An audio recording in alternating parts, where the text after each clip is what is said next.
What would be your perspectives regarding the evolution of the reinsurance market, let's say for the next period, the end of 2011, the beginning of 2012? And is this for the global industry or the Romanian market? No. Let's talk about, let's say, the global industry at first. Okay, certainly. Well, to a certain extent, as we've been seeing with the panelists today, generally the contagion risk of exposures is getting ever more worrying. To a certain extent, we've seen in the first half of this year and the end of last year major incidences in Chile and other areas. And to a certain extent, is there enough capital, and how's that capital deployed to be able to really assist the end customer and the end user? You know, to a certain extent, we look at it from a Romanian perspective. Obviously, there is significant quake risk in Romania, and to a certain extent, working with the government bodies there, we are as a group trying to see and come up with earthquake funds, which you'd have seen today with the First Minister from New Zealand. We helped in terms of working with the EQC, which are responsible for the state reinsurance funds there, and one can see how that eases the difficult times post an event, and that's what we try to do, seek capital from around the world.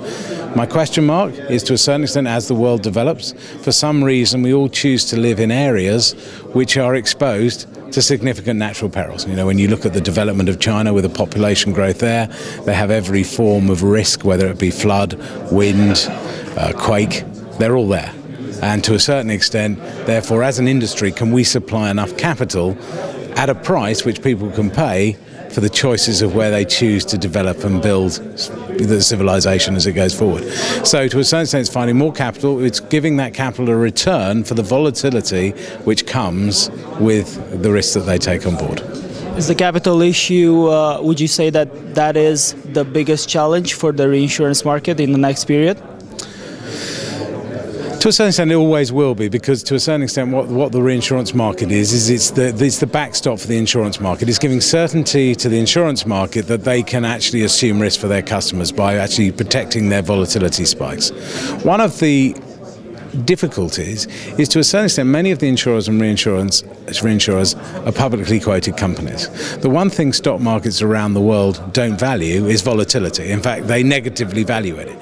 So you have a great irony that the companies that are protecting volatility for other people are themselves judged in value by volatility. And I suppose one of the biggest challenges we have at the moment is many of the world's reinsurers are actually at a valuation negative to the capital they have in them, i.e. the markets are subscribing negative brand values to these organisations which do have significant brand value. So to a certain extent, how do we close that perception gap that when you're investing in a reinsurance company or an insurance company, to a certain extent one has to expect volatility, but one has to expect a superior return over time, which currently is not given because the money is not returned at the right time. So to a certain extent, that's one of the big challenges for the insurance and reinsurance industry. If we are to talk about, let's say, a specific region like Central and Eastern Europe, what are your company's plans for that region? Well, to a certain extent, we were a very active participant at AON BENFIELD in the development. In the former communist days, we were working to try and help establish actually a market in those markets, and therefore we today, as a reinsurance broker, have a significant market share of those markets. When we saw risks, as you remember the Czech floods, which was a terrible situation, we, because none of the modelling agencies did it, spent our time using our geologists to actually come up with what are now the accepted flood models for those territories. To a certain extent, in other areas of Eastern Europe where there are no postcodal information, to a certain extent we have to use GPS plotting if you go to Moldavia or those sort of areas.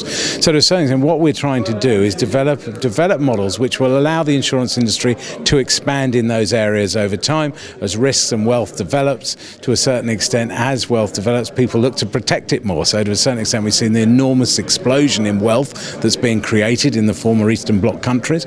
And to a certain extent, we're trying to help the old state insurers and or the old insurers were there, and the new entrants into the market understand the risks they're taking on, because there hasn't been the past data, because those risks weren't there in those days. So to a certain extent, it's an area we take very seriously. We have by far the largest market share of anyone in those markets, because we seriously took investing in developing markets as a very serious part of us. That's a real focus for us, is thinking where will our business be in 15 to 20 years. And if we just rely on fully developed, shall we say, Western markets, currently 2/3 of the world insurance and reinsurance spend is in North America.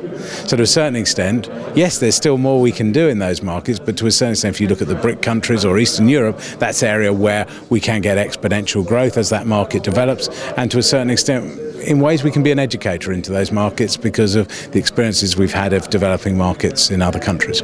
So huge challenges for the market and for AON in the next period. We wish you the best of luck in your activity. Thank you very much. It's been good speaking to you, and enjoy your trip back to Romania.